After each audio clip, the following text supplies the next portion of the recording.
Coming up on the FSR Sarc Fighter Podcast, Mark Simbrowsky likes to run. And I remember crawling up the stairs and I told my wife, I'm like, I'm going to go lay in bed. Just check on me, okay? So I crawled up the stairs, went to bed, and trying to just sleep. And I do remember the bed just shaking. But sarcoidosis is making his heart race unnecessarily. Everything seemed okay. And then all of a sudden they came up to my room and said, we have to take you in for an emergency procedure. I said, well, what's that? Can I call my wife? Like, what's going on? I had no clue. Mark has cardiac sarcoidosis, and he's been dealing with it since 2017. All of that just weighs on you, and and having children, and it took me to a dark place, and thankfully my wife pushed me to, see a psychiatrist and help myself. And I would recommend that to anybody going through these battles. It's really, really helpful. Mark's story is coming up. This is the Sarc Fighter Podcast, living with sarcoidosis and other rare diseases. Here's your host, John Carlin.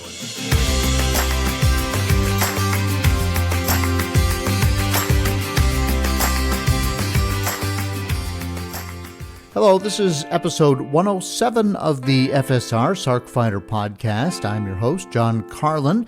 I do this podcast to help you understand what's going on with you and to give you a sense of hope as you deal with this unpredictable disease, to sort of just make it more of a, I don't want it to be an everyday kind of thing, but the more we normalize it, the more we can understand it, accept it, talk about it, see how it's affecting other people, see what medical professionals are doing, and just to give you an environment where you have information and anecdotal stories from other Sarc fighters that help you just kind of understand what it is that you are dealing with your case of sarcoidosis, or if you're a researcher or a caregiver or a physician. I think it's valuable to hear what people are saying about sarcoidosis from other perspectives. So today we will be hearing Mark Simbrowsky of Chicago tell his story. He'll talk about how he is dealing with sarcoidosis, his long search for diagnosis, his battle to come back. And in particular, here's a healthy guy, athletic, very athletic, marathon runner. And all of a sudden his heart just starts racing and there's no explanation for it. And so he's going to tell the story of how he dealt with this on numerous occasions. His heart rate going up into the 200s when normal for him should be around 50, a resting heart rate at lunch. So we're going to hear him talk about that. My talk with Mark is coming up here in just a few minutes. On the personal side, I can tell you I'm feeling pretty good these days. However, my attempt at the Atkins diet is testing my resolve, shall I say, and I'm pretty much able to tell you that I've blown it. I'm not doing very well with it. I am down a few pounds from the weight that I gained on a Disney cruise that I told you about that happened back in January. But bread and cookies have somehow wormed their way back into my diet, even the occasional French fry. So the things that I know that I need to say no to, I'm not doing that very much, and I'm just going to fess up and admit it. I am still trying to do that paleo diet, that caveman diet, whenever I can, but it's hard. Paleo is like going back to the cavemen. So the theory is just eat whatever a caveman could have found, because that's what our bodies are supposedly the most adjusted to and able to deal with. So there was no agriculture back then. So think meat, and think of a hunter-gatherer. So if you could find an apple on a tree, okay, you could eat that. If you could find berries and nuts, yeah, you can eat those. But it's, so basically meat and greens is the diet, the way I look at it, but it's not easy to do that. Anyway, on the good, some good news. The weather is breaking a bit here in Virginia. It's breaking early as I'm recording this. It is February 26th, and the temperatures today are going to be up around 60 degrees, which is, that's not normal. It's kind of welcome, but it's not normal. I did get outside for a bike ride yesterday. It was chillier yesterday. Highs only around 50, the high 40s, 50. So it was chilly, but, for February, I'll take it. I can tell you that, wow, my legs have just lost it. I was riding so well at the end of last season, which for me is, give or take, late October, early November. And then I sort of park the bike and I start working out inside the YMCA or on the Peloton. And man, so just in the few months since November, I because what I do is I tend to ride the same route all the time. So for a given amount of effort, how I feel, I can look down and know that what my speed should be, and I know what's good and I know what's bad. And I can just tell you that yesterday it was bad. In fact, it was very bad. So I've got some work to do. Also, though, I can tell you that my grand twins, Nick and Nate, had their 4th birthday. It was so great to be there. And just, and of course, there was cake, and I ate some, and ice cream, and I ate some. But that's not the point. I'm going back to feeling bad about my diet. But it was great to be there for the cake and ice cream, to see them open the presents and all that sort of thing. And I have to tell you that my wife and I got them one of those Power Wheels Jeeps. Do you know what I'm talking about? It's this battery-operated vehicle that you sit in and you can actually drive. And I think it goes like 2.5 miles an hour. And there's a setting where you can change it to make it go up to 5 miles an hour, which we did not do. And we found one at Target that we could pick up, and it was the last one they had in stock. And my wife and I ran over and got it, and it's unassembled. So I saw the box. It's a huge box, and I thought, all right, probably all I have to do is put the wheels on it and maybe the roll bar or something like that. No. You have to assemble every little piece of this thing. The wiring was done, but that was it. So the roll bar, the seats, the steering wheel, the bumpers, the all kinds of little bits, all had to be assembled. And so I had taken it apart on Friday morning with the hope of giving it to them Friday night. And then my wife came home from work, because I called her and said, there's no way I'm going to get this done before I go to work, which is, for me, is at 2:30 in the afternoon. And so she came home and she said, well, I'll get it done. And she worked on it, and no. So Saturday morning we finished, and then the day got busy. And so Sunday, and the weather was bad. So Sunday morning, Sunday afternoon, we took it over to the twins, and they got in it, immediately started driving it around the backyard and loved it. And it was great to be there for that, to see that, and to, be able to participate and run around behind them, and by which I mean walking fast.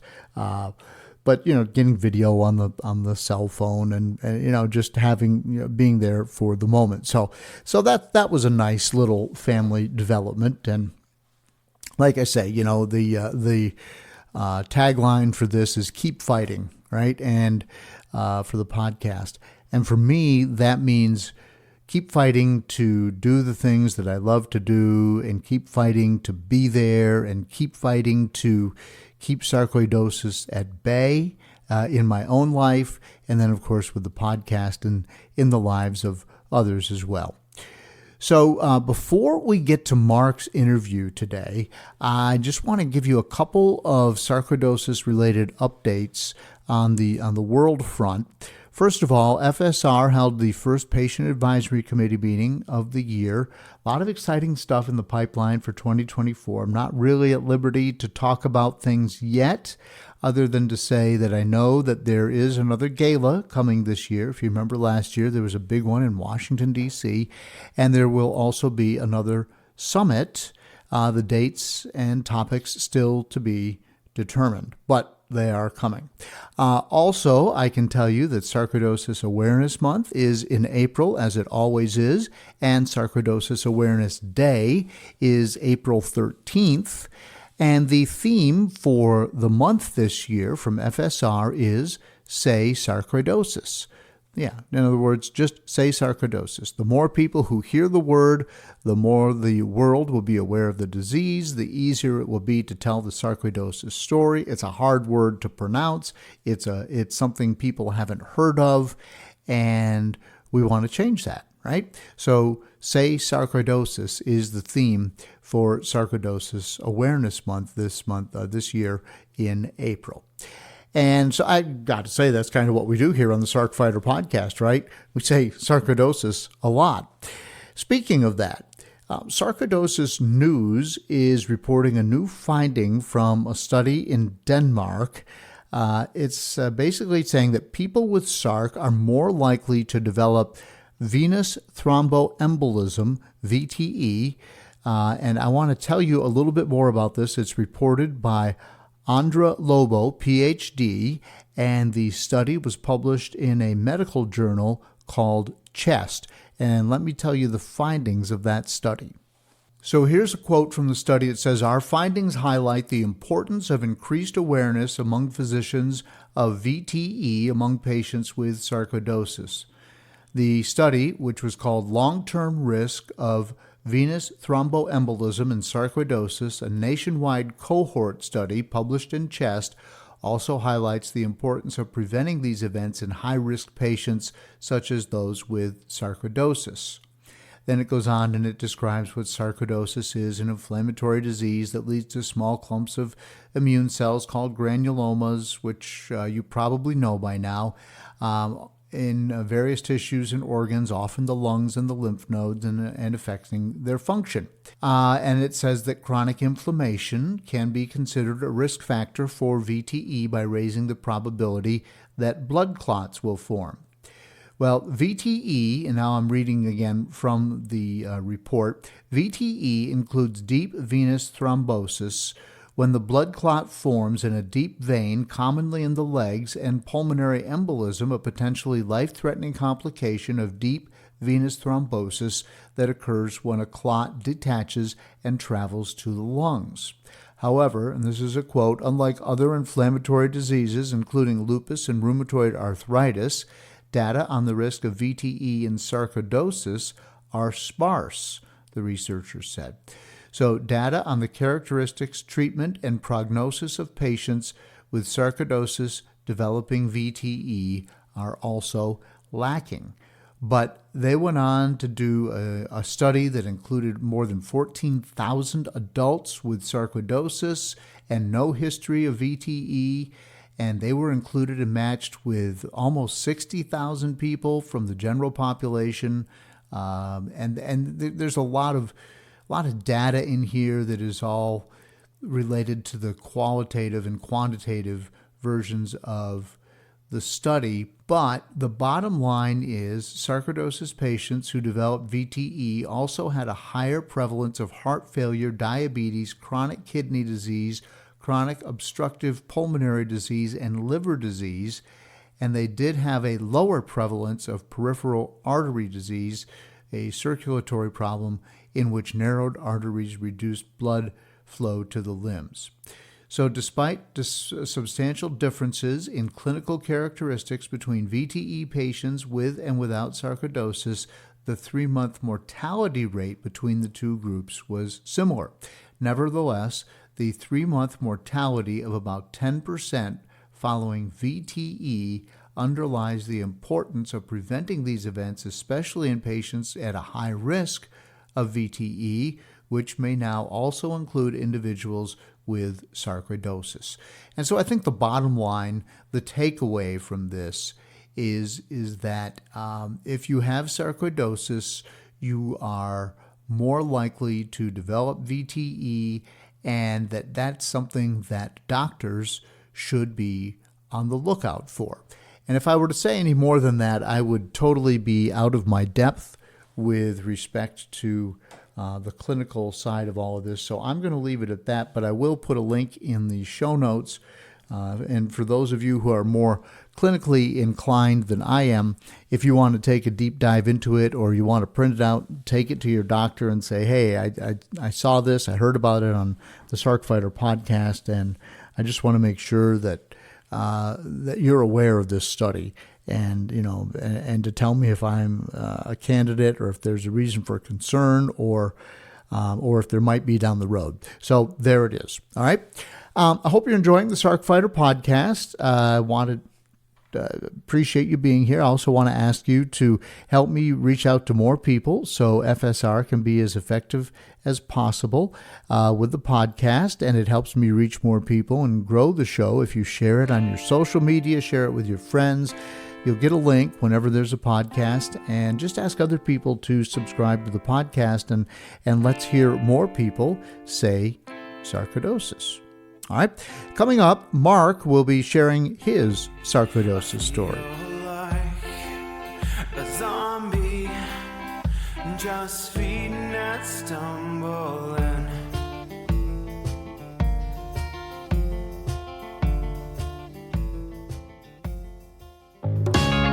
Hi, I hope you're enjoying the Sarc Fighter podcast.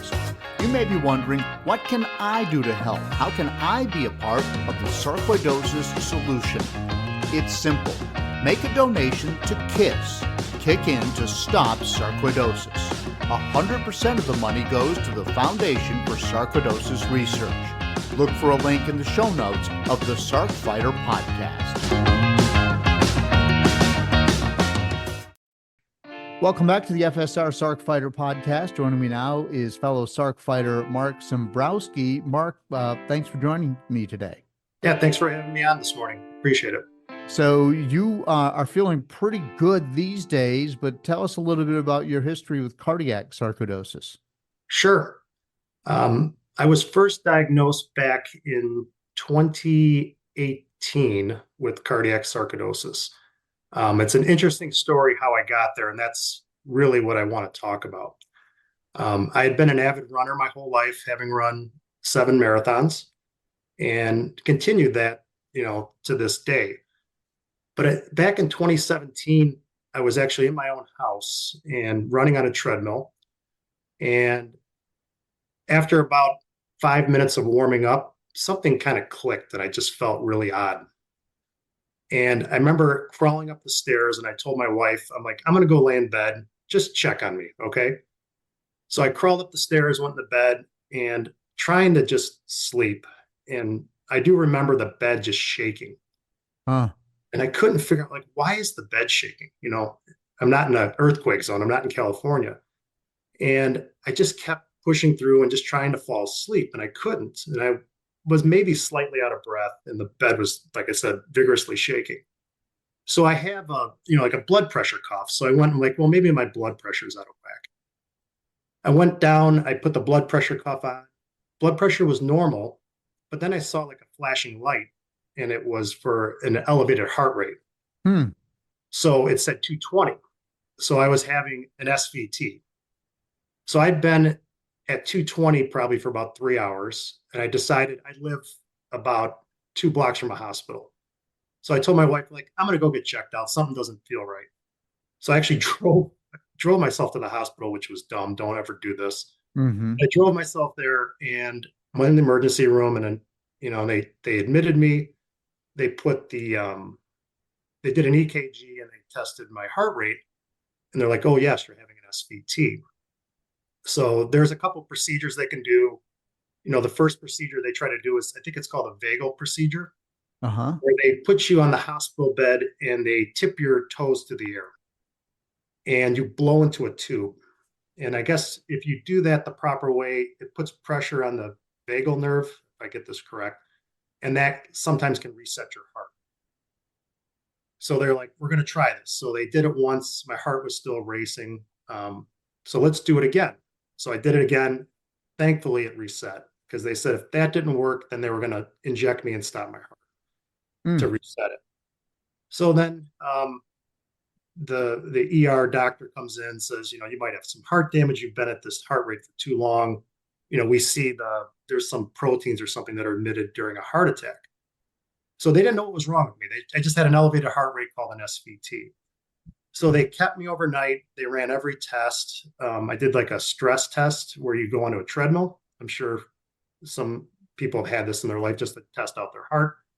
Everything seemed okay. And then all of a sudden they came up to my room and said, we have to take you in for an emergency procedure. I said, well, what's that? Can I call my wife? Like, what's going on? I had no clue. And they wanted to give me an angiogram. Huh. They maybe I had blockage. They saw something on this stress test that they thought could be blockage. So they're like, well, maybe you're having a heart attack because of blockage. And that's why your heart rate's elevated. Like a widowmaker type situation where, an arterial blockage. Correct. Just from either poor eating or family history, whatever. Sure. Yeah. So I'm like, I guess, I got to do it. So they wheel me up. And I don't know if you've ever had an angiogram, but you're in like the twilight mode. So you're semi-conscious. And I remember them, they go up your wrist and they put a camera up. And I remember looking at the screen with the cardiologist and he's like, there's the four, I think they're called ventricles, and they're all clear. He's like, clear, clear, clear, clear, no blockage. So they put me back to the room. And then I think the next day they came in and they said, we just think it's due to age. Sometimes you get these, they call them SVTs, due to age. And they sent me home. So then I go home. I'm like, I guess I'm okay. I mean, I don't have any blockage. They don't see anything wrong. And I continued my life. And that was, I think, in June of 2017 was my first one. Then I was actually at a golf outing in Wisconsin in October, and I just felt awful. And I went into another SVT. So I got myself to the emergency room and they had to reset my heart again. Again, they didn't know why. They just reset me and sent me home. Fast forward to March of 2018, it happened again. And this time, my wife was really generous and bought me one of the Apple Watches where you can track your heart rate. Yes. And I had the Apple Watch. And I was actually out with some customers. It was a company event. And we were just at a restaurant and having some dinner and drinks. And all of a sudden, it just felt like the lights went out. I'm like, something's really wrong. And I look at my heart rate monitor and it was like 220. So again, I get back in a cab and I go to the ER and I walk in and I told the guy, I said, my heart rate's at 220. And he laughed at me. He goes, you can't be. I said, look at my watch. He didn't believe it. He takes me in the back of the ER, plugs me in, and he's like, yep, it's 221. So it happened a third time. Again, they reset it. Still, they have no idea what's wrong with me. And I just want to, just for people who are listening, because as a fellow endurance athlete, when you're a runner and you're in shape, your resting heart rate is probably, if you're sitting there having lunch, it's probably between 50 and 60. That's where right? mine is. Yeah, that's where mine is. So for it to be way the heck up in the 200s, something's way off. Way off. Right. So this is 3 times now in the span of less than a year with no answers. I mean, everybody's looking at me like everything else, my blood tests are good. The cardiologist thinks I'm fine. And then just by chance. So I spent a lot of time in the sun as a child, and I got a lot of skin damage from, I don't know that I'm 48 now, back in the 80s was sunscreen really used as much as it is now. Right. It burnt myself a lot. And I got a lot of skin damage, freckles. And my wife always is bothering me. You have 4 kids, make sure you go get tested. So I went to my dermatologist like I did at her, request. And my kids had noticed something in my back. Like it looked like a mole. So did my wife. They're like, why don't you have that looked at? Right. Well, sure. I'm going to the dermatologist next week. It was like, that was July of 2018, I think. So I go into there and I see my dermatologist. He checks me out like he always does. He's like, you're totally fine. I said, do me a favor. Can you look at these couple bumps? I can't see them, but my wife and kids are concerned. And he looks at him. He goes, you're fine. It's not melanoma. It's nothing I know of that's dangerous. I said, do me a favor. Cut him off and have him biopsied. He goes, are you sure? I said, I'm a 42-year-old man. It's on my back. I'm not a model. I don't really care. Just cut him off and have him tested. So he does it. He's like, I'll call you in a week with the results. And a week went by, no phone call. 3 weeks went by, he calls me, and I'm actually driving for work. And he says, are you sitting down? I said, well, I'm driving. He goes, can you pull over? So I pull over. I'll never forget this day. And that's what he tells me. He goes, you have sarcoidosis. He goes, we had to send it to all these different independent labs to figure out what it was. He's like, you got to do yourself a favor. You got to go get a PET scan. You got to get all these, scans done to determine where it is in your body, because it could be anywhere. Like you said, it could be on your skin, which I had it on my skin. They determined it was in my lungs a little bit, and mostly on my heart and some on my spleen. So it was kind of sporadic throughout my body. But if I didn't push that dermatologist to test it, I think my heart would have been too far gone. They said in about another month that I probably wouldn't have lived. Wow. Because it was so encrusted with the sarcoids. So once granulomas, right? Yeah. Whatever they call it. Right. Well, yeah, that's what they call it. Yeah. Non-casein granuloma. That's never thought that would be a regular part of my vocabulary, but it is. It's crazy. And you got to be an advocate for yourself. That's what I want people to hear. Even if you don't think it's something, make doctors test it. I know they specialize in their fields, but sometimes you got to make them run it to a lab and see what they find. So I'm forever thankful for my family for making me do that. Well, and good for you, because I've had doctors tell me the same thing, especially like with some skin stuff, that, it's nothing. And I've pushed and had them take the stuff off, and it's actually never turned out to be sarcoidosis, but they just have a tendency to not want to bother with it, Right. Well, he was confident it wasn't anything. And yes, it wasn't a cancer or anything to deal with the skin, but it did affect me in other ways. Sure. And, so they immediately sent me to a cardiologist, obviously, and a rheumatologist. And when I called my cardiologist and told him I had sarcoidosis, all the bells went off. They connected it. That's what you have. You have cardiac sarcoidosis. That's why your heart is having all these arrhythmias. Right. Your heart swells, I guess, and then the electrical pathways get funky. Like, it doesn't go in the normal order.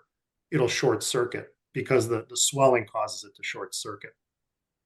So he brings me in and he's like, this is very, very severe. It's a 2 to 5 year typical outcome. Most people don't make it past 5.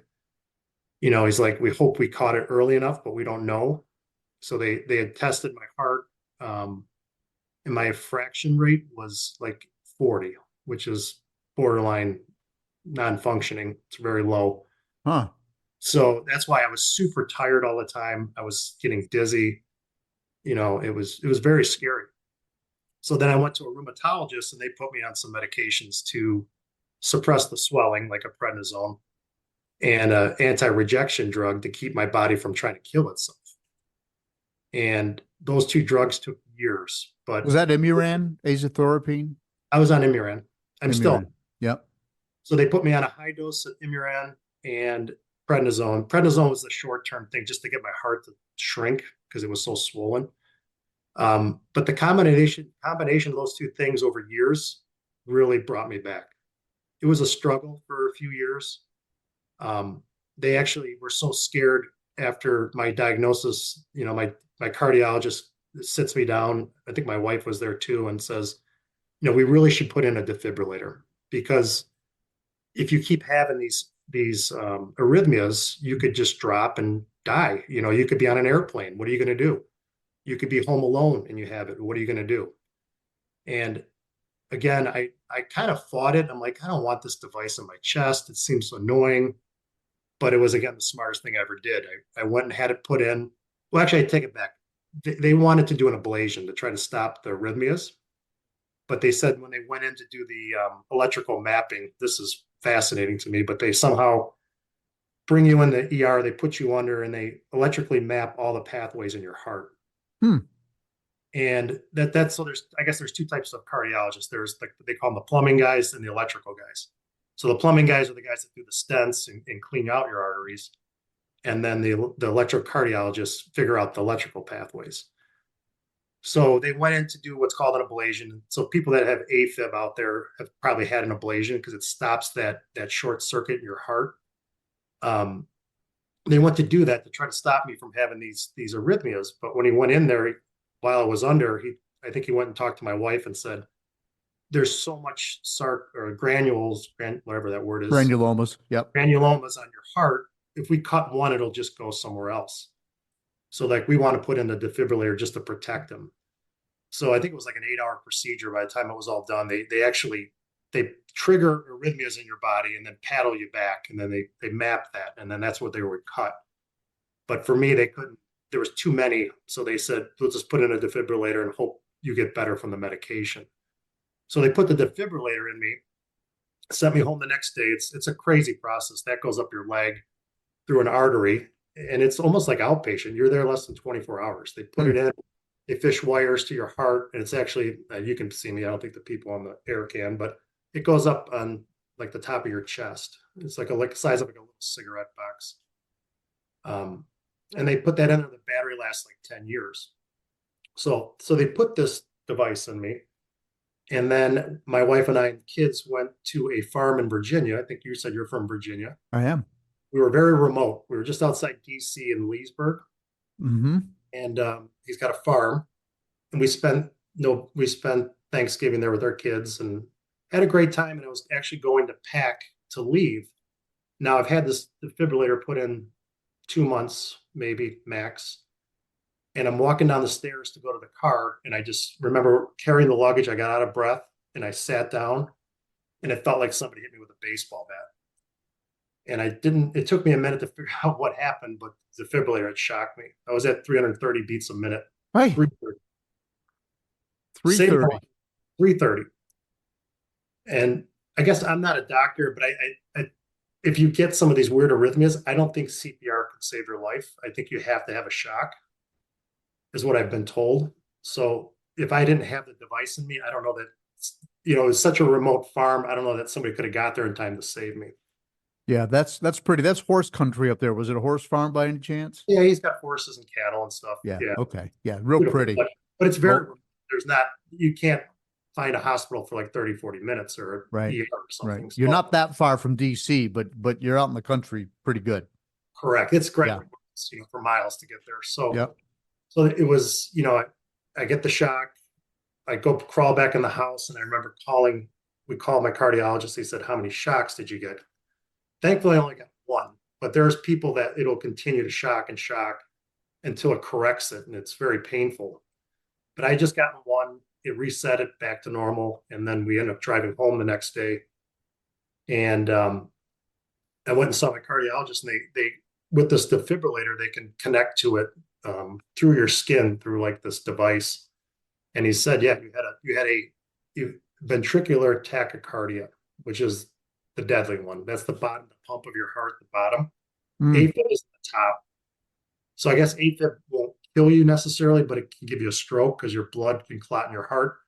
But when you have ventricular tachycardia in the bottom, it basically it spasms and it doesn't pump any blood. So it's like, for me, it lasted for like 10 seconds. I was basically passed out. It shocked me back to life. So it saved my life. Totally happy. We got home, saw my doctor, said, "Just continue to live, keep taking your medications." And then in December of that same year, so we're fast forwarding maybe 2 more months, I got shocked again. I was home alone with my children. I was carrying laundry down the stairs from my basement, and I remember waking up at the bottom of the stairs. Ooh. And again, I had a 330 beat per minute ventricular tachycardia. Did you fall down the stairs? I vaguely remember I had sat down because I wasn't feeling well. And I think I just kind of slid on my butt. And I remember my head hitting the stairs as I slid down the stairs. But again, I woke up at the bottom of the stairs, and my kids would have found me down there. It's a horrible, horrible thing to think about if it would have went the other way, if it didn't save me. And for people out there that have defibrillators, if you get a shock, you're not allowed to drive for 3 months. So I was unable to drive twice for 3 months, which was really difficult on my family. But they're concerned that, in a 3-month window, you could have another arrhythmia. And if you're driving and this shocks you, you could, crash the car, kill yourself. kill anybody. So that was the last time I had a problem. And that was I took some notes here, December of 2018. And after that, it just continued. I continued on the medication, the Imuron and prednisone. They weaned me off the prednisone in 2021. How many milligrams were you taking of prednisone? Well, initially, when they determined I had cardiac sarcoidosis, I was at 60, which is pretty much the max I think you can give somebody. Well, yeah, it's close. Yeah, it's up there. It is. It's very, very high, and it ruins your life. Oh, you feel like the first week you feel awesome, and then it's awful. And I put on a bunch of weight. I was crabby. I would cry. I was happy. My poor family had to put up with it. I'm sure you've been on it, like you said, and it's miserable. It is. But it did, it's a quick way to reduce inflammation, and it did help. But they were, pushing to get me off of it as fast as possible. But as you know, you have to keep reducing it by whatever. I think I went from 60 to 40 to 20, and I was on 5s for like a year. And then they said, let's try it. Let's take you off of it. And they took me off. And with sarcoidosis, I'm sure you do the same thing. You got to get a blood test every 3 months. And they check for that. There's a protein, angiotensin. I think they check that level for me. Okay. And that's an indicator of inflammation. I don't think it's an indicator of sarcoidosis, but it's an indicator of inflammation. And if it's super high, then they'll adjust my medication. But since December of 2018, I have not had an incident, and I've continued to get better. And they've gotten me off the prednisone, like I said, about 3 years ago. I've been on a low dose of Imuron just to keep my immune system at check. And I'm back to running 7-8 miles a day, and I feel wonderful. So there is hope. And I was pretty bad for a while with my heart. It was damaged, I think, and pretty low function, and I was able to come back. So it sounds like the damage was more electrical than it was physical, and that would maybe explain why your heart is still able to support you when you're out there pushing the miles. Correct. I mean, the doctor couldn't believe my heart rate was at 220 for hours, and I was able to drive myself in. He goes, "Do you run?" I said, "Yes." He goes, "Well, you must have a strong heart, because most people would be laying on the ground." Yeah. They can't sustain that. Well, once again, I cannot, everything I know is anecdotal. Okay. Because I talk to people about sarcoidosis all the time. I volunteer with FSR. I'm on some of the committees. So I'm talking to my fellow committee members, most of whom have had either a family member or themselves have had sarcoidosis. So I talk about sarcoidosis a lot. But Mark, what I hear a lot is people who are endurance athletes coming on, and they're like, yeah, I was hiking across the Grand Canyon or, I'm a cyclist, or in fact, I've gone back and forth with a fellow named Royce Robertson, who's been on the podcast a couple of times and has done some cycling fundraisers. And I was a marathon runner. I can't run anymore because of Sarc, but I'm still a cyclist. And so I consider myself to be, an avid, if not very good, recreational athlete. But I'm 63, but I'll go out and ride my bike up to 100 miles, which is not nothing. I won't do it very fast, but I can do it. And I think I rode very close to 3,000 miles last year. So I just don't know if I wish somebody would do a study to see if there's a connection between people who are vigorously athletic and sarcoidosis. It's interesting. Yes, I didn't realize there's that many people. Well, and you had no idea when I approached you to come on. We had somebody from FSR introduce us, but it wasn't because of your marathon running. It was just because you're another Sarc patient. Right. And here I am once again talking to somebody, and maybe somebody somewhere, some researcher is going to hear this and say, I've been looking for a project. Maybe that's something I can look into. I don't know. Yeah.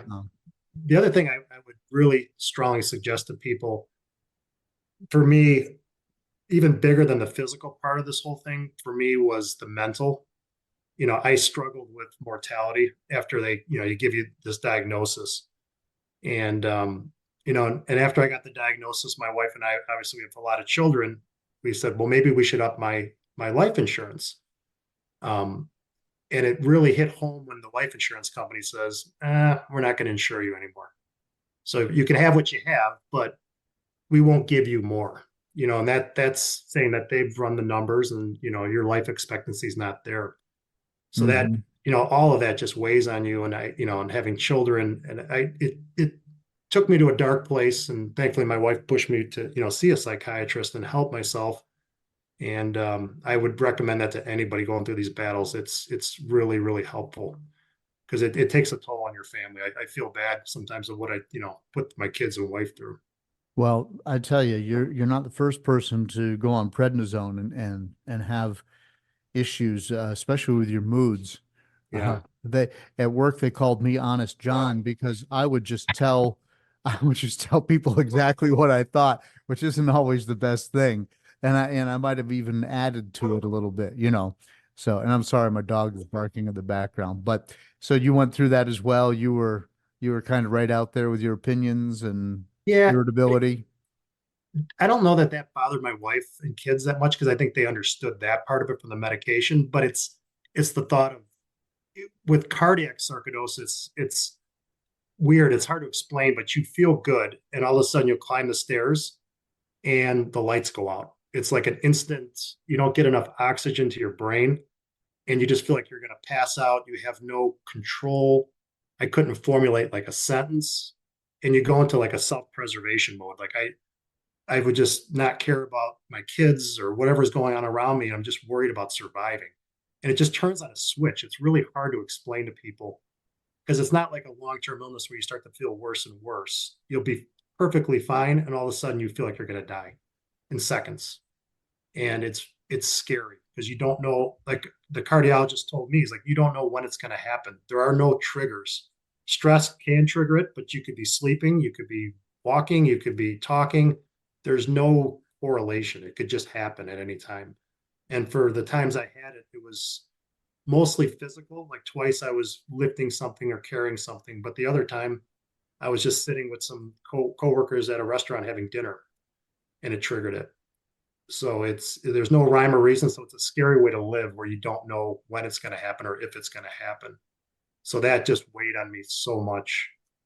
And also like I like to run. I like to be physical, and I was too scared to do it. And I was told not to do it, quite frankly. Like, you can't push yourself that hard because that could trigger it. So they told me to start, walking slowly. And they told me really don't push yourself. Don't go back to running marathons. And I slowly worked my way into it over the last few years. And I feel like I could run a marathon right now. And I'm not going to have an issue. But you have not run a marathon since your diagnosis. No, but I've run 10 miles at a crack. So it's for me, I know I could get to a half easily. I'm getting a little older. I don't know that my body can withstand a full marathon again because I did tear an Achilles during this time too. And that's another nightmare because once they put this device in your body, a defibrillator, when you got to get an MRI, it's an act of Congress to get it cleared. Oh, right. Machine could set it off and then start shocking you, or it could suck it out of your body. Yeah, because it's a magnetic thing. Right. And yeah. Every time I go to an airport or go to a basketball game or a hockey game, the metal detectors go off and you got to deal with that. There's all these stupid little things, but then I also had to have surgery. When I tore my Achilles, this is all the stuff you never realize. When they operate on you, they cauterize to stop the bleeding. When they cut you open, they'll cauterize a lot of the veins or arteries temporarily so they can work and that you don't bleed out. Well, they can't use that device because that device uses electricity, and that could trigger your pacemaker or your defibrillator. So for me, they had to tourniquet my leg. So there's like all these weird things they have to do. Wow. And when you're having surgery and you have an implanted device, the company or person has to be there the whole time to monitor it too. So it really changed my life in some degrees. It's getting surgeries is very difficult. MRIs are very difficult. Yeah, Not I can see impossible. that. It's just pain. Yeah. Wow. Yeah. So yeah, you grew up water skiing, jet skiing, and that kind of stuff. So Okay. you've always lived a real active lifestyle. I did, and I still love it. But there were men like my wife and kids and I would always go skiing every year. And then this happened, and obviously it scared me in the beginning, and I was told not to do some of these things. And especially with the heart thing, if you're up at altitude, that's a lot more stress on your body. Your heart has to work harder. So I didn't feel comfortable going up very high in the mountains and skiing. And then, oh boy, if I trigger it, am I going to die? Like I'm on top of a mountain. Like who's going to save me? It's that mental game of that. Even though I'd probably be okay, but again, that's what I was saying. It weighs on you mentally, and I was it depressed me for a long time, and it really ruined me for years until I Yeah. really thought the right psychiatric help. So So right, psychiatric help. So you were seeing a counselor. yeah, and I think it's really important. I probably should have started seeing one day one, like is a parallel path to recovery. It's a physical thing, but God, there's so much emotional with it because of the mortality of it. It's very scary Uh, for cardio. it- well, I know you again. Many of the people who've been on the podcast, including myself, spent some time getting some counseling, and it really helped. It really helped. And I'm not the type of person who ever would have thought that he would have to go and talk through my problems with somebody, but it just really made a big difference. It's been Right, life changing for me. right. 'Cause What do you do? What do you do for a living? nothing super exciting. I sell commercial HVAC equipment, heating and cooling. Okay. So So, I'm, but I'm an commercial, engineer. so those are some big contracts. Yes. I have a mechanical engineering degree and a mechanical engineering license. Um, Came out of college and then worked for a company that did mechanical construction, like a contractor, and did some of larger fun projects in Chicago, like the Bears Stadium and some high rises and some fun stuff like that. And then I got burned out and went on the equipment side and sell equipment to contractors now. Okay. All right. So you when you talk about having lunch, that could be a pretty high profile lunch. Yes. For sure. Not the time to have your heart rate jump up to 220. No, not at all. But Yeah. people were very understanding. I didn't want to hide it because I was in and out of hospitals, not for long terms, but a day or two. And I continued to work because I had to keep my mind off of it. I've obviously had wife and kids that I wanted to take care of and make sure, I still did my daily stuff. And but I didn't hide it. My customers were very understanding and actually quite frankly helpful Hmm. and not not bothering me as much as they would normally bother me. Like they keep the stress off of me. Sure. But the interesting thing was because I talk, because I do sales, I talk a lot, and I'm talking to a customer of mine locally in the Chicagoland area, and he was asking me about like why do you keep going to the hospital? And I explained what I had, and he goes, "Hang on, I think I know a guy that has that." I said, "Come on, it's so ultra rare. There's no way." And he goes, "Here, call this guy." So I call the guy, and he has got cardiac sarcoidosis. No way. He's 60, I think he's 65 now, but he's been like another person I've leaned on if I felt down, like I've called him. He's been a resource. Unfortunately, I think he's nearing the time he needs a heart transplant. His got pretty damaged. So they're telling him he's got, I think, a few more years and he'll have to probably get a heart transplant. But yeah, I did find somebody in the Chicagoland area, honestly, that has it too. Right. Where do you get your treatment? I went to, so when there's just a local hospital called Swedish Covenant Hospital, and it's part of a bigger group called the North Shore Group in Chicagoland. They're not a specialty hospital. They're nothing out of the ordinary, but I had a great cardiac team there. I can't say enough. Everybody I've ever dealt with there has been wonderful. So much that I've gone to see my wife's relatives in the hospital, and I've walked by the cardiologist and he stops and talks to me and asks questions. So they seem to really care. Nice. So yeah, like I said, I didn't really seek out a specific institute to deal with it. I was confident that they were putting me on the right path. And then there's a local rheumatologist I got through a referral, and I've been using him since I figured this out, and he's been wonderful too. I didn't really pursue anything special, and all the people I had have led me down the right path. Right. I'm So talking with Mark Simbrowsky, who is a fellow Sarc fighter, lives in Chicago. Mark, you were introduced to me by Kathy at FSR. So how have you come to use FSR, and how did you become aware of the organization? again, having going through this and not having much information out there, I was looking for alternate ways to find things. There's a lot of medical briefings and stuff which I can't understand. Right. But I did, of course, there's all the social media, Facebooks and Instagrams. And I was just searching Instagram. I'm like, I'll look up sarcoidosis. Why not? And I did. I found their webpage, or not their webpage, their Instagram site, Okay. and I just started following it. And I see some of the stuff they're doing, trying to raise money, awareness. Your podcasts were, shown on there, and it just intrigued me. And it was a nice way to get information easier and more simplistic that I could understand. And I've used it over the years, just as a reference. And I felt good enough now through my journey to say, I'd like to help other people. Let me tell my story, and if it can help somebody save somebody's life, I hope it does. Right. And here you are sharing on the podcast publicly. So I want to thank you for that, because not everybody feels comfortable in this HIPAA world sharing their health concerns, but I think it makes such a difference. It does. It's nice to hear other people can get through it, right? I'm trying to give some hope. Cardiac is pretty terminal, and I'm telling you, it's not. Yeah. And I think with the right medication, and if you don't catch it too late, obviously everything has a timeline, and they told me I was within a month of not catching it in time. But I think if you catch it, there's a way out of it. I talked with a woman this morning who was aware of the podcast, and she just wanted to just talk off the record with me. And she's got some spleen involvement, and she believes she may have some optic involvement now, and she's had the rash and all that. And she hasn't been treated for sarcoidosis.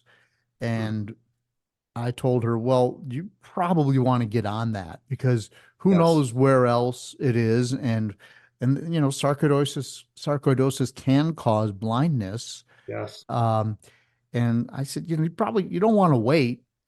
Everything I know is anecdotal. I'm certainly not a physician. I just talk about sarcoidosis a lot with a lot of people. And so I've seen different cases, but I told her, you have sarcoidosis. She's had a biopsy. Don't mess with this. Get No. going on it. Especially because I think your optic nerve connects right to your brain. It could get to your brain. Yeah. Don't risk Right. that. And Right. these medications do work. I mean, they told me it's slow moving. You got to take the medications. They don't work, in the first week, maybe, but I'm telling you, over 6 years, it's worked really well. Yeah. And there's very little side effects. I haven't had any issues being on the medication. After prednisone. Yeah, the Imuron seems to be a very, very tolerant medication. I don't think also take Iburon. I take I think 150 milligrams a day, 350 milligram pills, I want to say. I'm Everything. fit. Okay. So I'll have to go back and check, but take it it's 3 pills every day. And I've been taking it so long, it's been a long time since I even looked at the number of milligrams, but and I have zero side effects from it. Correct. Zero, that I know of. Yeah. I think I was told by my rheumatologist, long-term use can prohibit your body from fighting viruses that can cause cancer. So there is a cancer risk, I guess. Okay. And I'm not a doctor but pharmacist, but I guess you might want to look into that if you're on this podcast. But that's what they told me. It's slight, but it's possible. Okay. All right. I met with my rheumatologist 2 days ago just to get checked out, and if there is concern that at some point your body builds up resistance to Imuron. He said it doesn't happen to everybody, but some people, and then they have to put you into a infusion. So he warned me at some point it could happen, but Like Remicade infusion, or That sounds correct. It was started with an R, Yeah, and it's probably Remicade. they do it every 6 months, I think. Okay. But it's very hard on your kidneys. It's like you definitely don't want to do that if you don't have to. Right. I had to stop for that reason. Never had any kidney failure, but they were watching my blood enzyme levels, looking for markers that doctors understand. And they said, yeah, you've got to stop the Remicade. And that's how I wound up. I take Humira once a week now Okay. and the Imuran. So, um, and what the doctors have told me is that I'm not in remission, I'm controlled. Remission means you're not taking anything. And I'm controlled as So, well. so you and I are both controlled. I think for the layperson, the word remission is just fine. But Well, I could tell you there was a point, I want to say 2 years ago, my rheumatologist said, let's take you off everything. Let's see how your body, because you were doing really well. Those angiotensin levels were in the normal range. So let's take you off. So he took me off for about 3 months. And then he did another blood test, and then my levels went up. So he's like, you got to get back on it. mm-hmm. And thankfully, they didn't get too high, didn't do any damage. I got back on the meds, and I've been on them since. And I asked him again, can we try it again? He's like, why risk it? Just keep down your path. You're doing really well. Well, that's Because what yeah. that's in his 20s that has cardiac sarcoidosis, that's not going to make it. He keeps telling me he's doing very poorly, and the meds are not helping him. Ooh.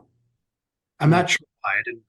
Again, I don't think he can tell me everything, but he's just said he keeps reiterating how lucky I am because there's so many people that really struggle. Yeah. Yep. Well, and you're out there running. You're running, 100 miles a month. When I was a runner, that was my Yep. goal every month was to run 100 miles. And then when I was training, I would run more than that. So I ran 10 marathons. But my legs don't function anymore because of the damage of my spinal cord. So my brain doesn't talk to my legs, and I'm just like, if you were watching me run, you'd think I had cramps in both my legs. It's just really awkward. But I can ride a bike because the pedals determine the motion, and there's plenty of strength in my legs. It's just, just can't run. The signal doesn't get there. Yeah, signal doesn't get, and I'm just not, I've lost that agility, which stinks because I used to love to do that kind of stuff. Yeah. Is that like a permanent damage because you still have, or is it because you still have and it's impeding the signal? No, it's permanent damage on the spinal cord. I think it's tied to the damage that the granuloma did, and then also, I think they probably nicked my spinal cord during the biopsy. Oh boy. But the doctor said that part of my spinal cord was just mush anyway. So, I don't know whether to hold him accountable or not. I don't Yeah. worry about it too much, but Because yours is pretty rare. Because I was told lungs are predominantly the most common that's right. location. Skin and lungs, I've heard. Yeah.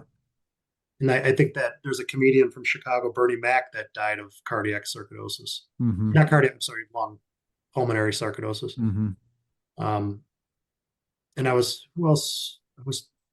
The funny thing was my regular general practitioner doctor is like, I asked him, I said, how come, I would never be tested for this? And again, I don't know all the numbers, but he was saying your demographic isn't typically the people who get sarcoidosis. He's saying it's predominantly, I think, females in their 20s that are African American. African American, yep.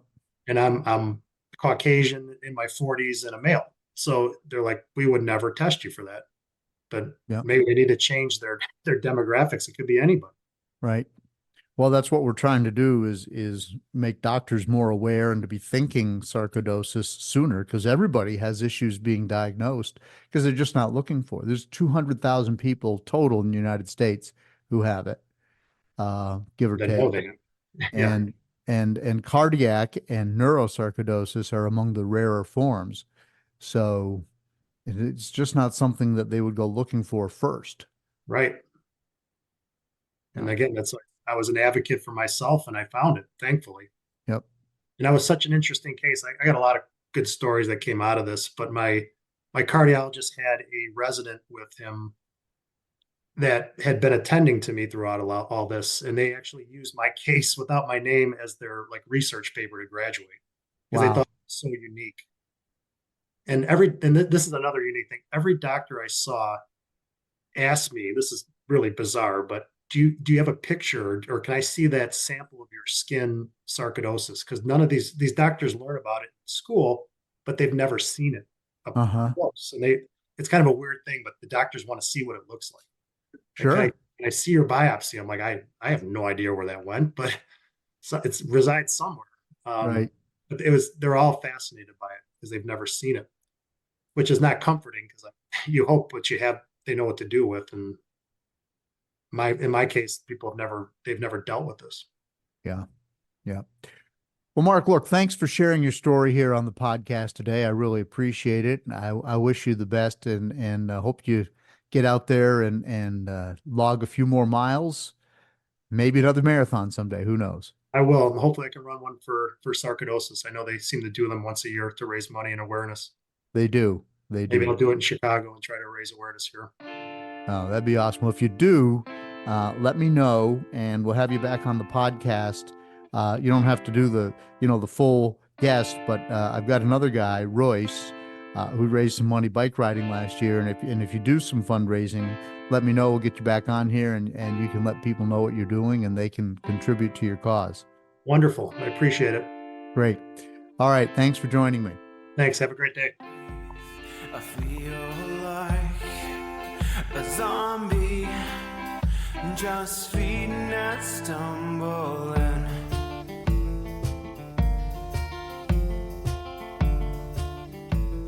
I want to thank Mark for joining me on the podcast and for sharing his sarcoidosis story.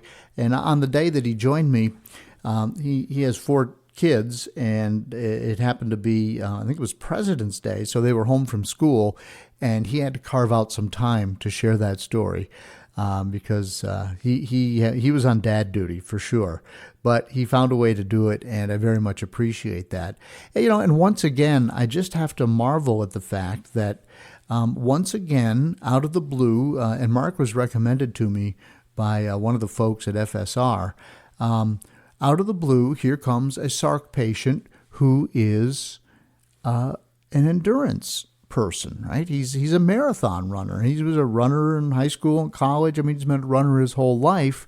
But marathoners push themselves. I know that from personal experience. And Mark's run 7 marathons. And just once again, there it is, somebody who really likes to be out there pushing themselves, and they develop sarcoidosis. I'm not saying there's a link. It just seems funny how often that comes up. Okay? The official Sarc Fighter song, and thanks again to Mark for joining me. The official Sarc Fighter song is Zombie by Mark Steyer and his band, the White Hot Lizards. Mark's story, the story behind the lyrics, is episode 12. I release the Sarc Fighter podcast every other Monday.